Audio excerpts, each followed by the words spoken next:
Most people don't choose a launch style. They typically inherit one.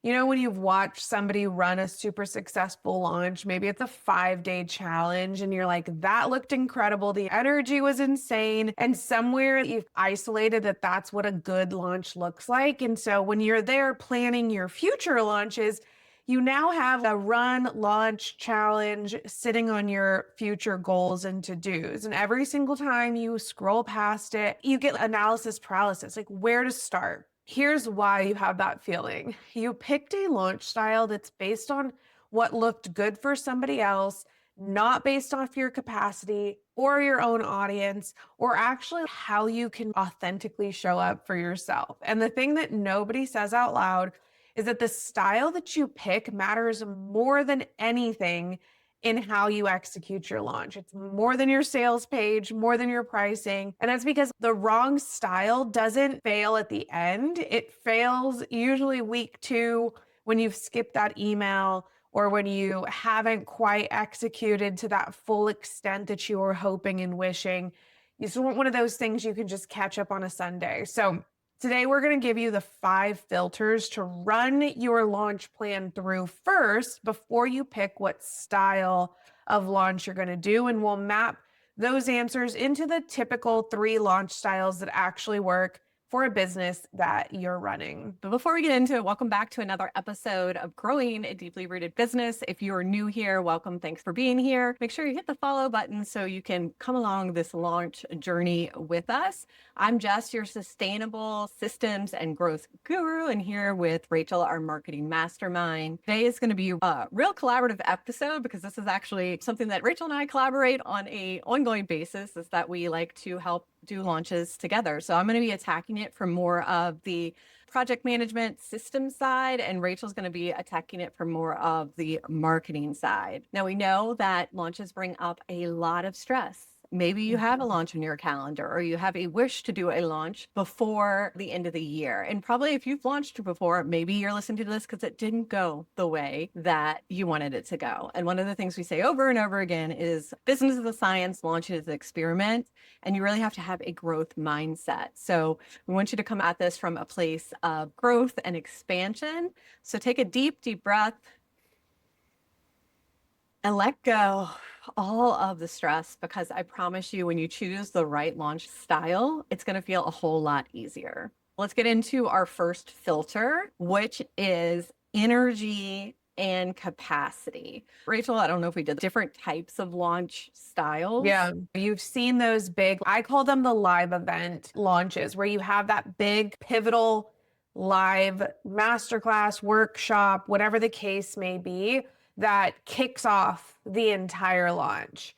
Underneath that, you could do either, this is typically what my clients do, which is more just a email driven with social support. So heavy on the content and just amplification of the promotion, no real starting point, and the promotion just has an end point. You can also do a challenge or a boot camp. These are big right now. And it gets a little more technical when you start to kind of combine the two. So I have a client, the way we launch is we do a masterclass to a 2-day boot camp and then pitch. This typically works better if you're using cold ads and you really need more time to work. We're going to go into this later. But that's the 3 different launch styles that you can have, is like email only, really like a low key launch, masterclass, webinar, or a combination of a couple of different styles of the launch.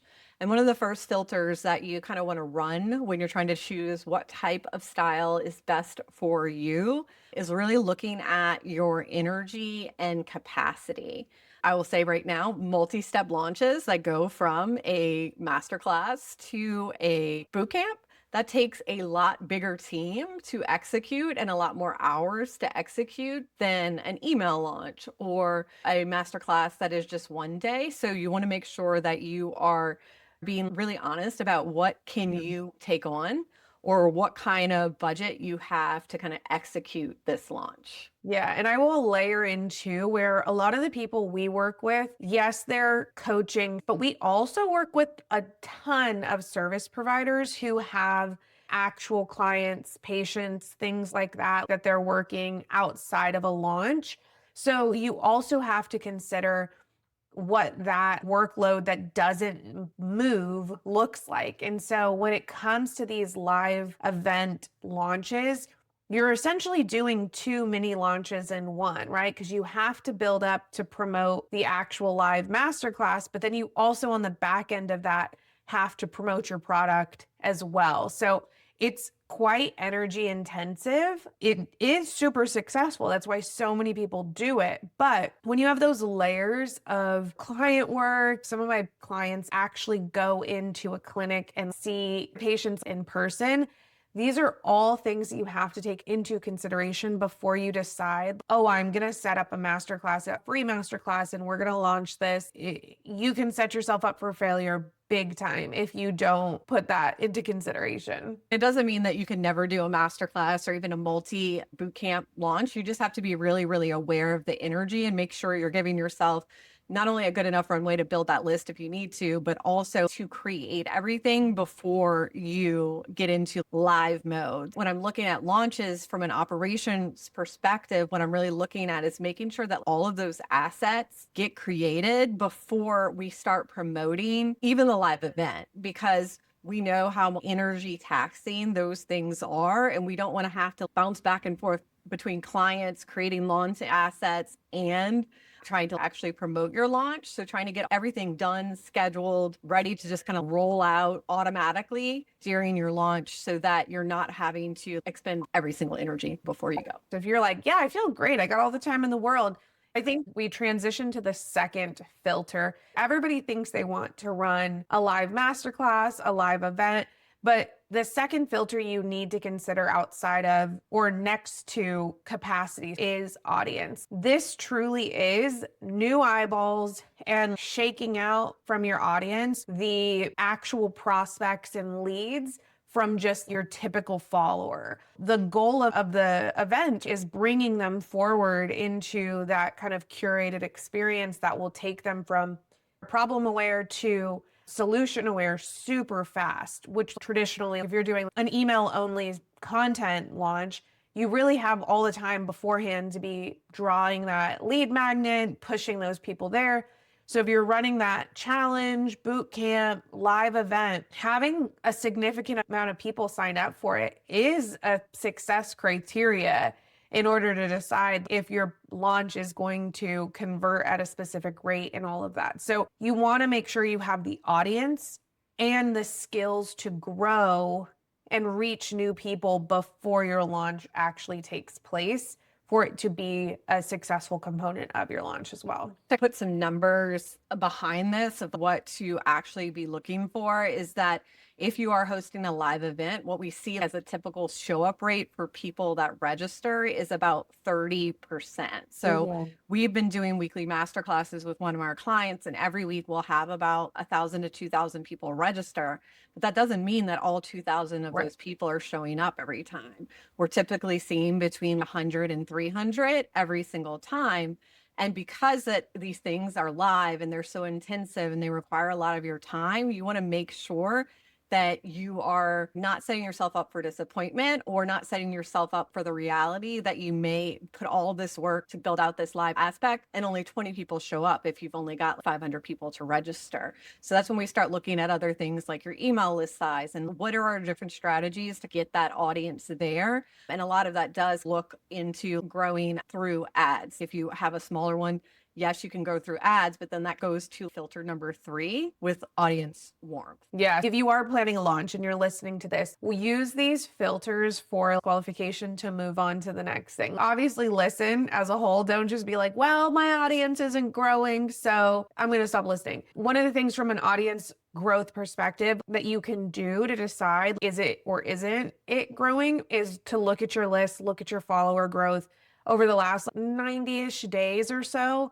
and kind of tell if you're steady, if you're growing, if you're shrinking, and that can give you a general direction if this is a space in your launch plan that you have to accommodate in order to continue with the idea of moving forward in a launch, in a live launch or a challenge or a boot camp versus an email or social only launch. So then we move into, if we have the audience and the audience is growing, what is our audience warmth? So warmth is not the same as size, and it's not the same as growth, right? You could have gone viral and grown your account by thousands, and they're definitely not the right people on your list. Warmth is, where in that awareness cycle are they being able to make the decision that they want whatever product that it is that you're selling? This is where you want to make sure touch points, right? We always talk about you have to get 20 plus touch points in order to have a conversion. Is the core of your audience people that have been incubating with you for a while, or these brand new followers that you need to get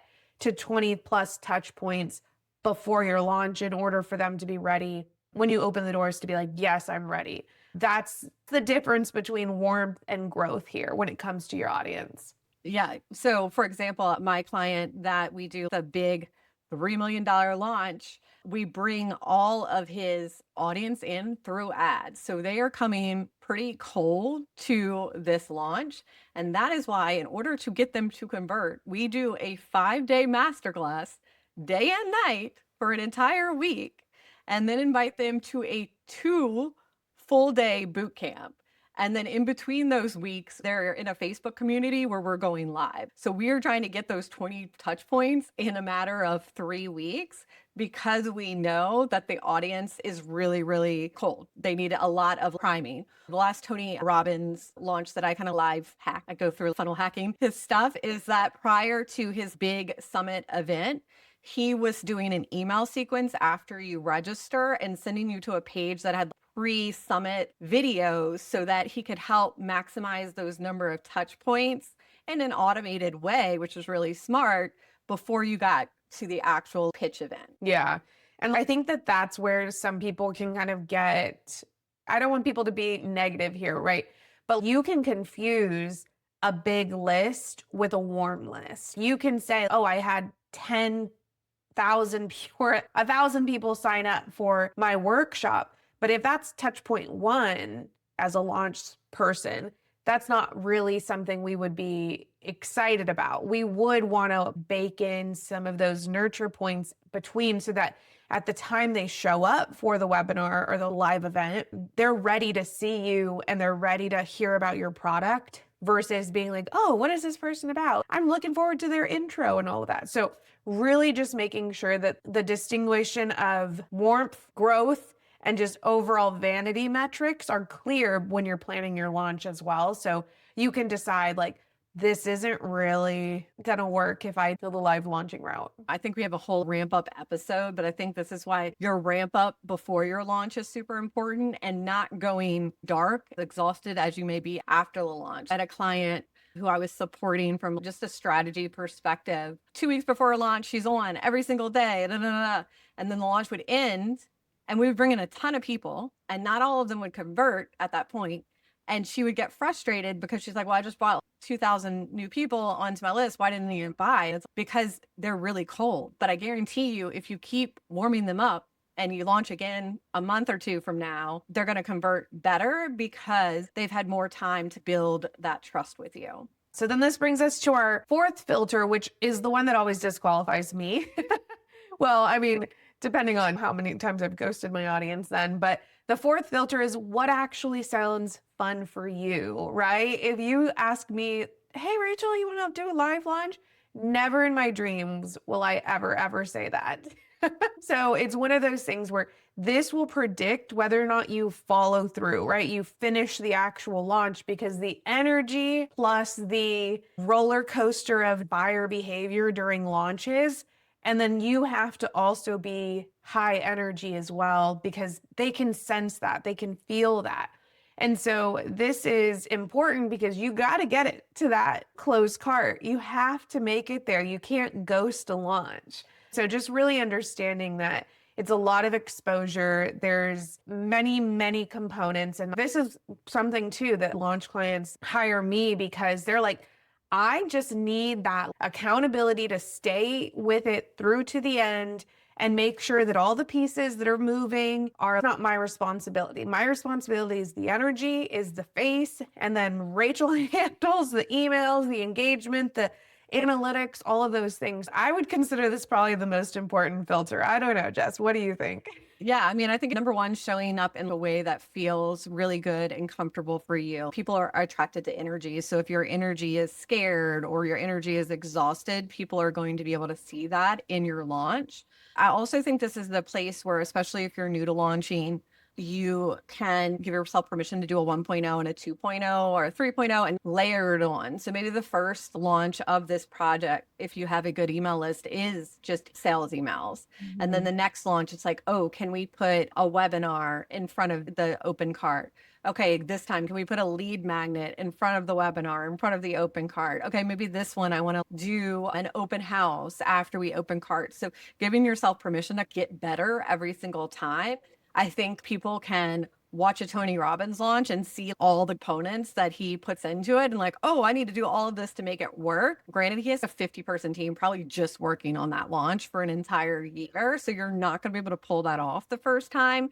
And you really kind of just need to be strategic. You know your audience the best. You know your energy the best. You know who's the people that are on your list the best. And what do you need to do, say, to being able to convert them and shift their belief to this is the solution that's going to solve a problem that they're coming to you for. And like we always say, right? First launch is the hardest. Second launch, you learn so much from the compounding efforts of just not going, for lack of a better term, balls to the wall for the first launch. Your capacity will stretch as you move into launch 2, as you move into launch 3. The emails that you've written can be adjusted. They don't need to start from scratch. The copy, the videos, the stories, all of that stuff. So as you expand into the amount of times you launch, it's important to, one, not give up, right? Because launching is an experiment and it's telling you things. Everything is data here. But two, it allows you to do more with less when you stuck it out to that kind of later part at the end. So I think it's really important to not hear this and just be immediately discouraged, but to understand that there's building blocks and foundational elements that go into successful launching. And these people that are launching millions of dollars of courses, that's most likely not their first launch unless it's an anomaly, which in those cases, don't base your entire data and launch strategy off anomalies. All right, so let's give ourselves a quick recap. There are different launch styles that you can do. We've seen email only, we've seen webinar, we've seen masterclass, we've seen workshop, we've seen webinar to bootcamp to masterclass, and all of these things. And the key components is to make sure you're running it through a filter: time, energy, and capacity. So what your realistic budget for launching this, both in a time and a monetary perspective. You also want to look at your audience in terms of size and in terms of warmth to really zero in on how many touch points that particular group of people are going to need to be able to trust you enough to invest in your product. And then number 3 is just looking at how you like to show up, how you feel comfortable showing up, and then what sounds fun and exciting for you to do. Launching can be very, very stressful. So you want to make sure it's something that you're actually kind of jazzed about, and give yourself permission to just make it fun in whatever way you need to make it fun. People want to overcomplicate it, but it's really just a more concentrated way of selling all the time. And it's a great way to give yourself a big cash injection, or also to kind of circle back. And if you do have those evergreen funnels running, a way to sweep up the people that have maybe went through that funnel that first time and weren't ready to buy at that time, but now you're going to get their eyeballs back on you and launch in this way. And that's where we see the bigger coaches, creators that are launching in the industry. They're always doing a mix of both because both are needed for different purposes and ideas. Yeah. So if this episode hits home, we want you to send it to your biz bestie, specifically the one that has that 5-day launch calendar on her September, October timeline, just to make sure that before she starts to plan it and before she gets overwhelmed, that she knows what she needs. We want to hear from you, as we always do. Tell us which launch style you typically defaulted to, and if these filters have shifted the direction that you're going to start launching in the future. DM us on Instagram, TikTok, or even just send us an email. We love emails over here. And then until next week, we're rooting for you.